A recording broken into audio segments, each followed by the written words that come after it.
ça vous arrive de passer une journée peut-être au travail en position assise puis de ressentir vraiment des douleurs entre les omoplates, là, ces fameux points entre les omoplates qui nous agressent à la fin de la journée? Si c'est le cas, je vous invite à regarder la vidéo qui suit. Je vais vous donner des trucs, des astuces et puis surtout des exercices à faire en cachette pour pouvoir vous aider avec ces maudits points-là qui nous achalent. Avant de commencer, je me présente. Mon nom, c'est Dominique Rainville. Je suis kinésiologue et kinésithérapeute. J'aime bien m'appeler la spécialiste des exercices qui guérissent. Mon objectif, c'est vraiment pas compliqué, c'est de vous outiller, de vous donner des trucs pour améliorer votre qualité de vie au quotidien, pour pouvoir vous aider tout au long de votre vie. Si vous êtes du genre à travailler en position assise longtemps puis que finalement vous avez répondu oui à ma question si vous avez mal entre les omoplates, sachez de un que vous n'êtes pas tout seul. Ça m'arrive souvent que j'ai des clients qui me demandent qu'est-ce qu'ils peuvent faire pour ces fameux points entre les omoplates. Notre envie, c'est vraiment de vouloir étirer, d'aller peut-être se masser entre les omoplates avec des bandes qui sont aussi des bons outils. Ce que je vous propose aujourd'hui, c'est quelque chose d'un peu différent, d'aller chercher un petit peu plus de mobilité. Donc, la clé pour essayer d'enrayer la douleur, c'est de jumeler plusieurs stratégies. Donc, définitivement, on peut venir étirer, ça aide, ça fait du bien, mais ça règle pas le problème à long terme. Quand on masse, même chose, on va venir détendre les muscles, mais après un petit bout de temps, oups, ça va revenir. Donc, d'autres solutions, ça serait de renforcer, ça sera pas le sujet de la capsule d'aujourd'hui, mais de aussi mobiliser. Je vous explique. Quand on est en position assise devant un ordinateur, par exemple, ou même devant un téléphone, souvent, on va avoir une tendance à propulser la tête vers l'avant, puis à arrondir le haut du dos. Ce que ça fait, c'est que ça vient amener notre colonne dorsale en position de flexion.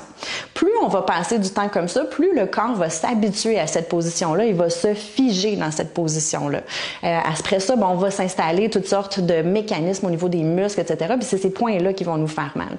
Si on fait juste masser, comme je vous disais tantôt, mais qu'on vient rechercher cette position-là à longueur de journée, tout va revenir s'installer. Donc, ce que je vous propose aujourd'hui dans les exercices, c'est de venir chercher, d'essayer de venir ramener de l'extension au niveau thoracique. Dans les cours de yoga, on va appeler ça l'ouverture du cœur. De venir rechercher un peu d'extension thoracique parce que oui, on devrait avoir de l'extension thoracique. Je vous explique aussi, si vous manquez d'extension thoracique, ce qui va arriver, c'est que c'est le bas du dos qui va vouloir venir compenser. Par exemple, si je vais aller chercher quelque chose dans les airs puis que j'ai pas cette extension thoracique-là, mon dos va vouloir venir arquer pour venir pouvoir aller chercher les choses. Donc, de s'occuper de notre colonne thoracique, c'est aussi de s'occuper de notre colonne lombaire.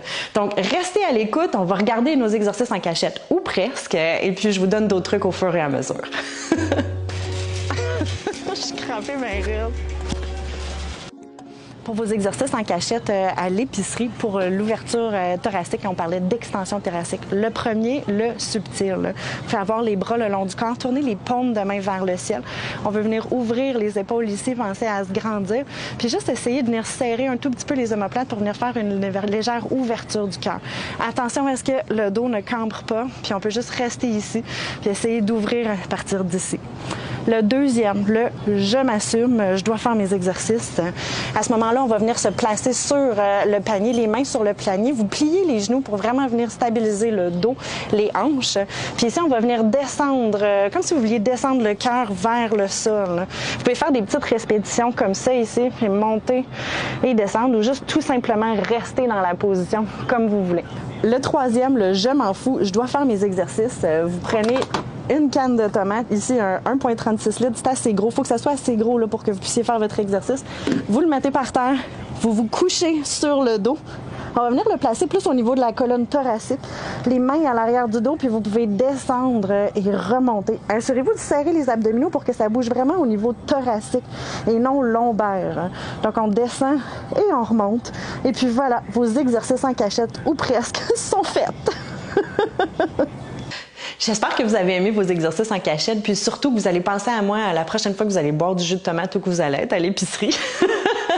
L'objectif, c'est vraiment que vous fassiez vos exercices, puis plus vous allez en faire, plus vous allez sentir les bienfaits. Si vous avez aimé, s'il vous plaît, faites juste un petit thumbs up, un petit like sur la vidéo, ou partagez-le si vous savez qu'il y a quelqu'un dans votre entourage qui a soit mal au dos, des points entre les omoplates ou qui travaille trop longtemps assis dans la journée. Aussi, si vous voulez d'autres exercices en cachette, faites juste les télécharger en cliquant sur le lien en dessous, et puis on se retrouve très bientôt pour une autre série d'exercices en cachette.